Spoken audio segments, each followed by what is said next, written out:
So do you ever see someone who is a mom and you just see her and she is rocking it? Like she's making it look so good. And then you go deeper and you actually find out she actually is rocking it. She actually is doing a really great job. Well, I've got a special guest today, one of my dear friends. She is incredible and she is a woman of principle. So I'm so happy that I get to bring to you Elena Cardone. She is an incredible author. I read her book. Actually, I heard her book because I got the audio version of her book, Building an Empire. And I think she's responsible for me breaking the speed limit so many times because she got me so fired up. Oh, So I wow. love that about her. And she's going to be here with us on the Hannah Keeley Show. Alina, Woo! you do, girl. You inspire me so much. Oh, thank you so much. Don't be blaming me for speeding tickets, though. But you get me excited. Like you are such a voice that I think moms need to hear today. And I think we hear too many voices of like, take it easy. You don't need to work too hard. You need like all the little cultural things that make us, I think, demoralize our position as moms. Like, just a mom, and we had to just keep things, at a level pace. That's not you. You're like, come on, let's rock this thing. Oh, for sure. There's just so much power I've learned in being a mother. It wasn't always my viewpoint.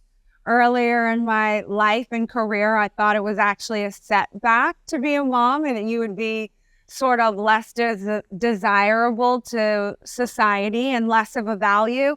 And nothing could be further from the truth. So I've embraced that role. I'm proud of that role. I don't always feel like I'm rocking it in that world or in that role, but I've had some epiphanies along the way, and as an overall grade, I give myself, I'm definitely rocking it. I love that. Yes, you definitely are. And this is one thing I wanted to ask you is if you could go back to your younger self as a new mom, what would you tell yourself now that you didn't know then? I would tell myself as a new mom back then that to really appreciate that role. I'm not sure I did when I was a brand new mother. I felt like I was just a mom. I felt like I had lost myself. It was the first time I had come out of the workforce. Um, I didn't feel like I could be at a party and say, I'm just a mom or I'm a mom without feeling an embarrassment and like somehow degraded because of that. And I'm ashamed to admit that those were my feelings. So I would have told myself, own this role and be super proud of it and cherish every moment and grant yourself some some rights and to be able to experience motherhood in a way where I can appreciate it all and know that it's not forever. It's a very small moment in time. They're gonna have more rights and more independence, and you won't be given the baths and the this and having to walk them around. And where at one point it felt like I had no life, if I would have just known, hey, that's temporary and it's so fleeting, and really just appreciate every single aspect of that moment without feeling like, oh, I have to do or be something else. Yeah, like what you're saying right now, I feel like so many moms have to validate their position as a mom because, we get a lot of self-worth in the validation. And that whole idea of shame around motherhood, I think it's a trend. It's something that I see a lot of moms like we have to like do a little bit more. Like we have to like somehow like get our social media going or somehow volunteer or somehow it's not enough to just be a mom. And so I love that you would go back to yourself and say, just really own it, step up to it. And what you're saying about that critical, about that like temporary state, right? About like it's a very brief moment. We think in the middle of it, it's going to last forever, but it's such a brief moment, but it's critical. It's so critical, and it can be exhausting, and your patience being around a child for I remember I noticed around the 5 hour mark, I would feel like I would start to snap a little bit. And so I would start to kind of put things into place to kind of give me a moment to myself or a break. Could somebody come in at that moment for even an hour? Can I have sort of a moment to reset for the benefit of my children and for myself? Instead of hating myself or, getting beyond that moment and having the little snap moment where you get irritated or you kind of, you lose your patience. And then as a mom feel, guilty or, that wasn't perfect or right, or I shouldn't have done this or that. I mean, I suffer tremendously from those feelings. So what would you say to a mom who is suffering from that right now? They feel like, how I showed up yesterday, I snapped at my kids, or I was like really rude to my husband, or I just like feeling that constant mom guilt. I mean, come on, mom guilt. It's so prevalent today. So what would you say to that mom who is feeling some of that? So the thing is it's really when I learned the cognition of motherhood. For me, one of the things that I felt guilty about was all the stuff that we're talking about. And I came to realize, look, I'm here. My role is to create an environment, a distraction-free environment where my children can learn and flourish and prosper and have the rights to make mistakes, understand the boundaries, be able to flourish and prosper. I don't need them to like me to determine my self-worth. And that's what I was kind of doing. Once I no longer had work to validate me, I was kind of looking at my kids to validate me. And then when I would have to impose the rules or this or that, I felt guilty or, they don't like me, or like having to acquiesce to them. And once I really realized my role is not, I will be their friend no matter what, but I don't need to be their friend. Like, they're not my friend. Right. Because they're not my friend. They're my daughters. Yeah. So for me to want them to be my friend is an inappropriate ask of them. Because so good.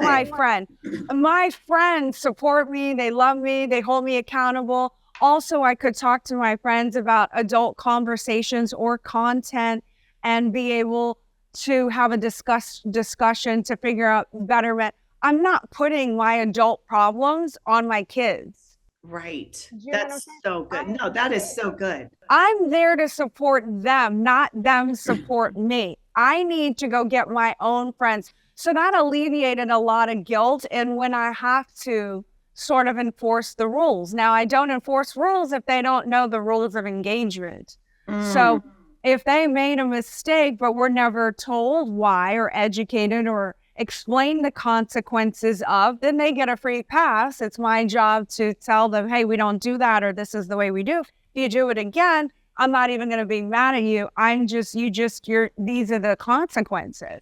If phone gets taken away, this, that, but you're here to learn on your own.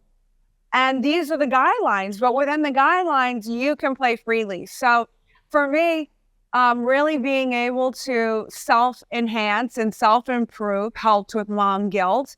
Implementing systems that help me.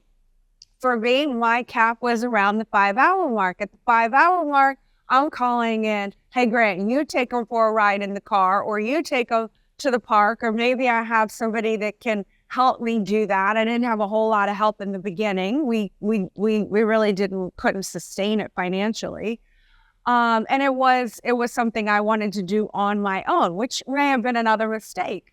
But regardless, it's learning from where you're snapping, how you can set up yourself to win and succeed, and how you can put in your own policies to not be offensive. Like, I was really tired. We all were. We just took this amazing trip to Paris. And on the way there were some some grouchiness and some attitudes. I, secretly felt like, okay, maybe they're being ungrateful right now. And I kind of wanted to lash out, but I knew that wasn't going to help. It was going to exacerbate the situation. So I just got up from the restaurant table and took a little walk and came back, and they were like, "Where did you go?" I got like 5 texts from them, and I said, "Oh, I just went for a little walk," and it turned out to be successful, because in the past I may have been tempted to snap and then regret it by saying something like, "You're not appreciative," and that's an evaluation. Like, why would you evaluate your children like that and label them and I want my kids to be confident and feel good and not feel bad about themselves, especially being told something by a parent that's an assessment of who they are. So I feel like that was a win in that situation, because I had come up with a policy previously based on a mistake I had made, where I just now decided I'm going to go silent. I'm going to go take a walk. I'm going to handle myself and my thoughts and my tongue. And then I'm going to come back when I feel calm and analytical and not reactive. And that worked for me. And it worked. It worked. And the rest of the trip was amazing. And all we needed was food and sea. And food does miraculous things for moms and kids. Yes. And as soon as we ate, we were laughing, and I was so happy that I won in that moment, because you won. That's so important for moms. And I think often, because we have a tendency to push ourselves and stretch ourselves beyond that mark, right? We will drop into the emotion. And now we're starting to play our kids' game instead of playing our game. And I always believe, raising my 7 kids, if I can just stay one step ahead, one plane higher, that's going to help me get through whatever the day holds, whatever the challenge I face, as long as I can do my growth. And I think that's one thing that a lot of moms have to recognize, is we can't grow a family further than we can grow ourselves. And that's one thing I so admire about you and Grant, is you're always pushing further into your own growth. And when you're sharing with me some of these strategies around how you build your family, is also around how you've built an empire, and having things in place, having clear communication, having a certain here's our conduct, here's how we live, and understanding there's consequences for things. I think what you've created, you and Grant, what you've created for your family, is almost like a success template, just like you're doing for your business. And I think a lot of moms, if they lean into that and really listen right now to what you're saying, it could be like, if I'm having a problem, maybe I just don't have the system to support the solution, That's right. And that's what I wish I would have known or told myself from the get-go, instead of having to be, now they're 13 and 15 and figuring these things out in the systems. I wish I had these systems streamlined more from the beginning of But do you think every mom can really look back and say, well, yes, I wish I would have done things differently? Like, how do you move forward if you do hold like a lot of guilt around, maybe you didn't grow enough, maybe you didn't know what you were doing, maybe you put a lot of your problems on your children? How can we get out of that guilt and start getting into the growth? Well, I mean, it's a decision. The guilt is what good is it going to do you? I mean, you can experience it, just acknowledge it internally or whatever you need to do, but just continue to take the steps of, okay, well, I no longer want to behave in that manner. So I'm going to change it going forward. And when you change it going forward, and you start to have wins in the area and competency and certainty over time, you are going to feel better about yourself. And, you can't change the past. You can make up the damage. You can figure it out. You can And making up the damage doesn't have to come in the form of propitiation, like giving a bunch of gifts or this, and Oh, oh, so good. like me, saccharine. It Yes. make up the damage by however you need to make, going above and beyond what's expected for Yeah. the good of the relationship, or the kids. Or I mean, I made mistakes. I can't feel guilty about it. I mean, I wish I wouldn't have done any working on my career. I wish I would have been more full-time. I wish I wouldn't have been on my phone when they were kids and trying to get my attention. Or I wish I would have spent more nights in bed with them rather than making them go to sleep and stay in their own room. And I mean, there were times when I was great at it, and there were times where I was like, no, stay in your room, and Yeah. I regret all of that. But what good is that going to do me now? It's Right. just, it's I think we have to also have a lot of compassion with ourselves, because when you think about it, we're really all figuring this thing out, Yeah. And today, everyone's got a different viewpoint about what it means to be a mom, what it means to have a family, and how we instill values in them. But what do you think, like in our current, I mean, we could talk forever about our current culture and the things that are going wrong and how we can change that.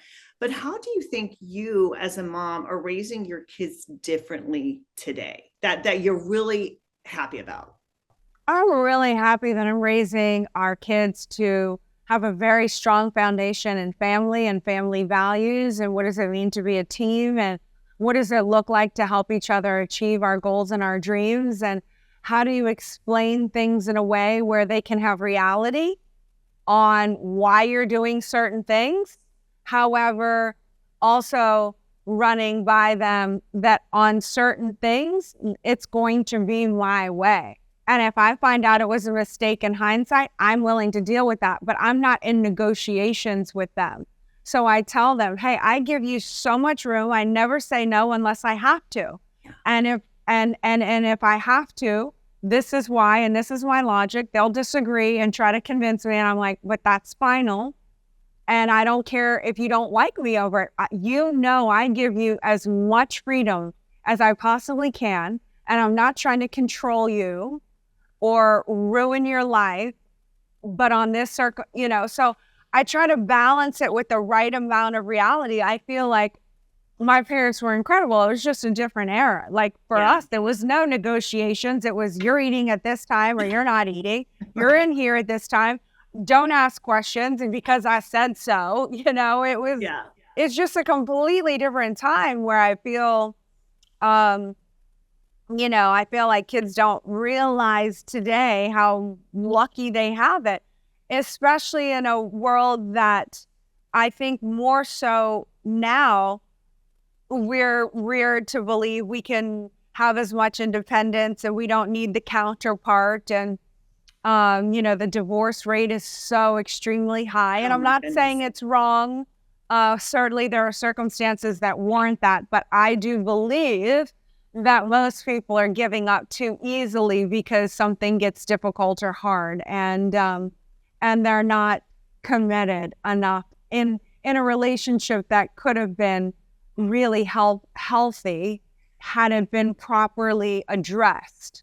But true. The instantaneous gratification of I want to get out because it's hard is too easy for people these days. So I'm happy that we're raising our children to, and Grant and I are becoming better at being more aligned and on the same page. And what I'm learning is the more that we are, and the kids can't come between us because it's us and what we say, and they can't wiggle in to, kind of try to manipulate for control, which is all natural. I'm not calling my kids manipulative. It's natural. It's natural. Kids do I want the ice cream. Mom says, no, I'm going to go to dad. But if dad's like, what did your mom say? No.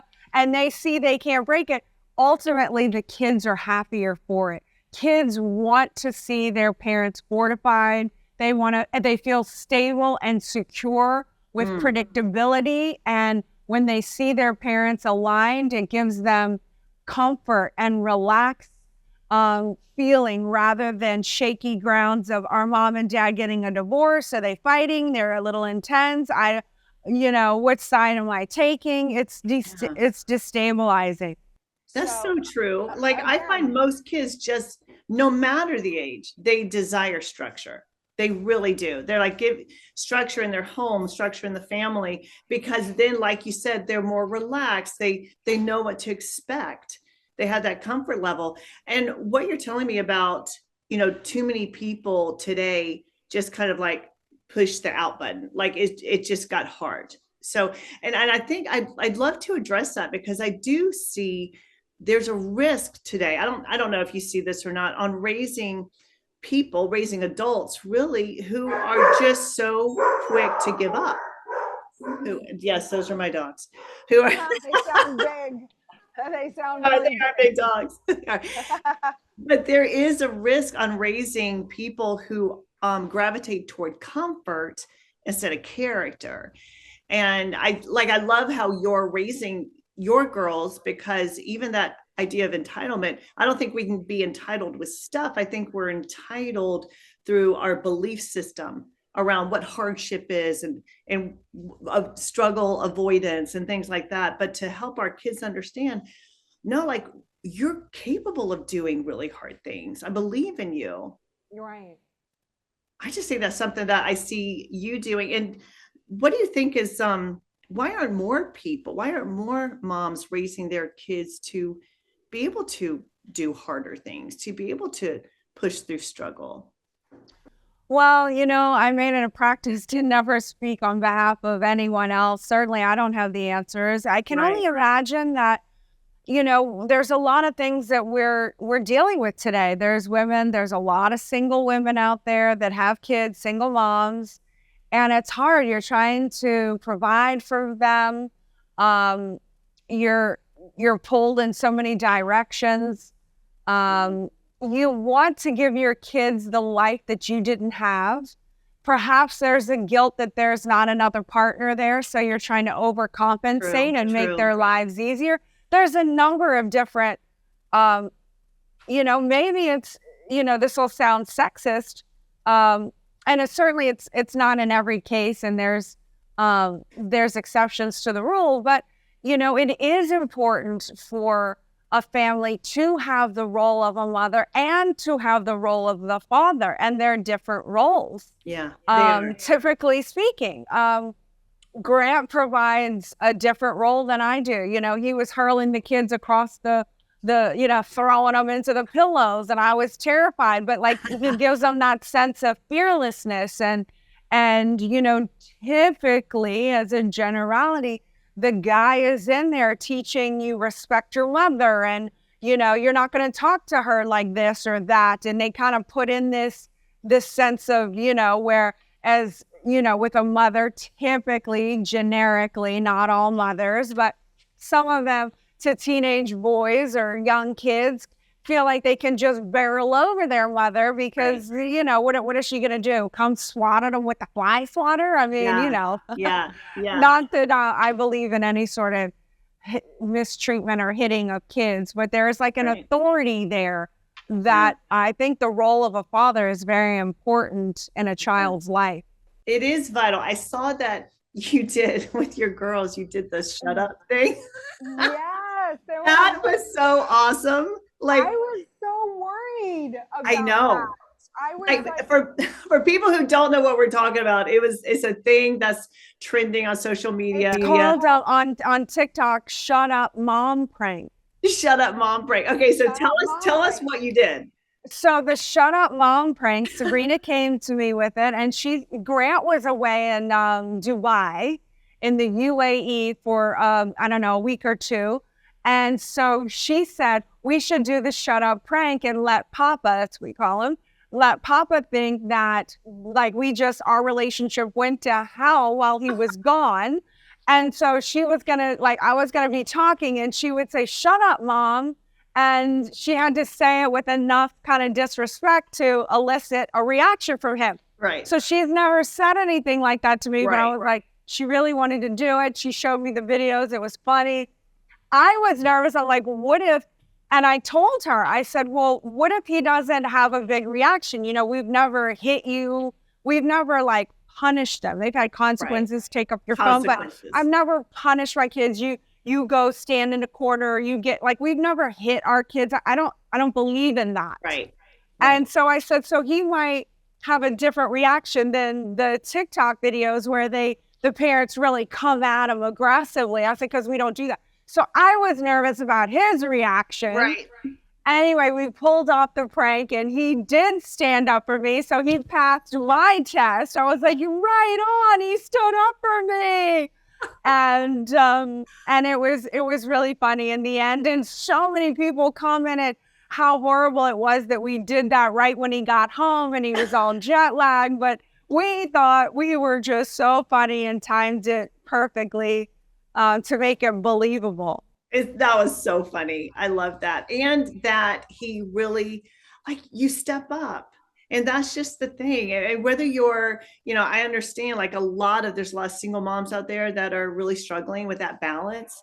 But you do need a family. And I just believe God will put people in your life too. Like when you're trying to navigate this thing by yourself as a single mom, he will, God's good. He will provide resources for us if we need that. But I love that idea. I know raising, like you have daughters and I have sons and daughters.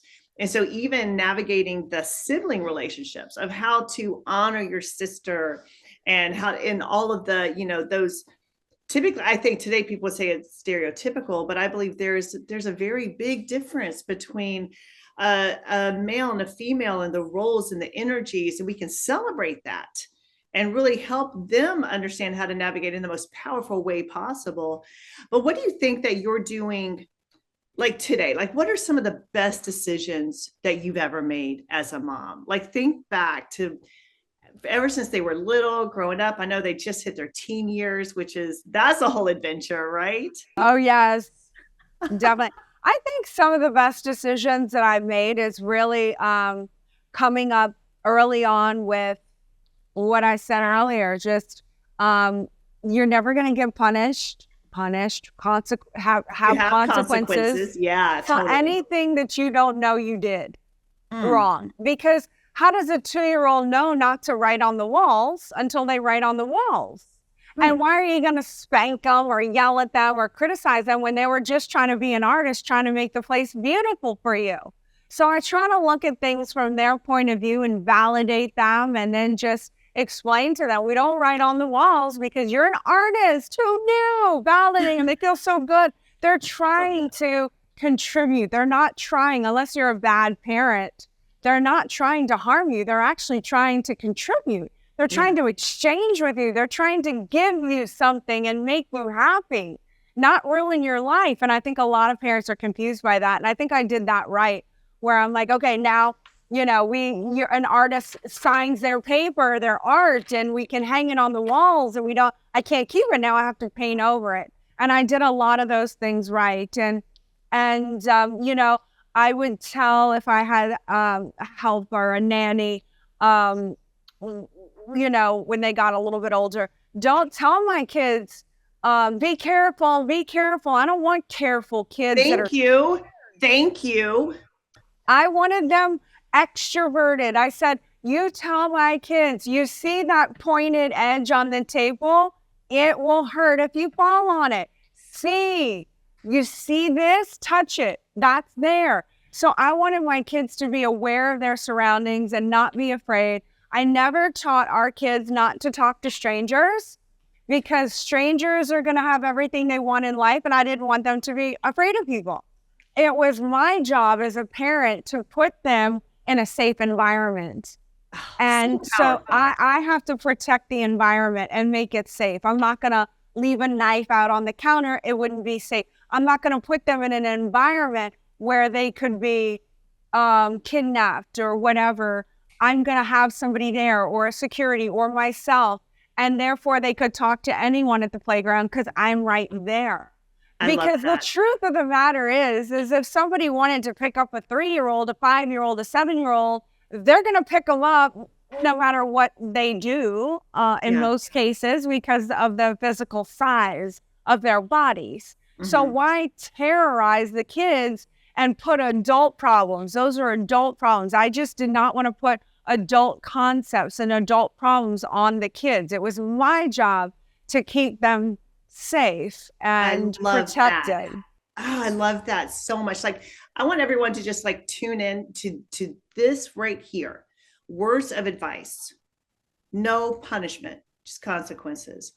Don't be careful and talk to strangers. Like you would think, is this And counterintuitive? But if you think about it, let me just add an addendum. When the kids got older, I'm talking 10 and 12, I did at that point, you know, as their maturity level grew, I did take them, and I'm a shooter, and I had them train with the best, the number one in international, um, teach them how to shoot a firearm. They shot fire. They're very good. They are skilled at shooting firearms. And I took them to a scenario training course on how to prevent yourself from getting carjacked out of a seat. And so, you know, was it a little too early? I don't know, but they do have a little bit more awareness, but it was as they grew in age appropriateness. very, very good. I remember telling my kids, I don't want you to carry around this identity of having to be careful, because that also navigates decisions as you get older. You don't take risks, you don't do hard things, you don't push yourself to impossible limits because you're trying to be careful. And I always told my kids, no, be smart, be aware, don't be careful, don't be full of care. Even the Bible tells us, cast your cares. Like, we're not supposed to be so careful. What we can do is, as parents, just like you said, equip them, inspire them, give them the area where they can. I tell the kids, you know, I'm like, okay, it's my job to be a mom. There's this new trend going around where they put the fentanyl or whatever it is on the dollars, or they leave a note, or they hand you a note in the grocery store. And I said, don't take anything from anyone. Don't touch, don't pick up the $100. I will give you $100 to not pick up the $100. I'm like, if you do touch something and it's tingly, immediately you have about 1 minute to go get around people and get attention. Do not be afraid to be embarrassed or to look stupid, because after that you're going to pass out and, you know, they could potentially take you. My kids are now 13 and 15. They can understand. I mean, they've got the internet and everything else. Right. So it's just different times, but I will alert them of all of the things now. But when they were 3 and 5, I was not terrifying them that they could get kidnapped from their parents. Right. We don't want our kids to live in fear. And I love what you're doing for moms today. I just feel like you're really empowering them, giving them a sense of confidence and pride in their role as moms. And I love that. So just wrapping it up, what is one just quick word of advice that you can tell a mom who is listening or watching today? That you are spectacular, and that your role is the most important role in all of civilization, because you are contributing to the continuation of mankind. And I value you, and there's no job in the world, no amount of dollar in the world that a parent wouldn't pay for their own kids' safety and well-being. So to me, it's the most a crucial role in society, and you are privileged enough to call yourself a mother. Then own it and know that you have a whole sisterhood and a tribe behind you, rooting you on to make the best decisions for the sanity of our future generation. Love your wisdom, and I love you. Elena, thank you so much for joining us. Oh, absolutely. Thank you. That was so much fun. And we are here to help you become a happier mom.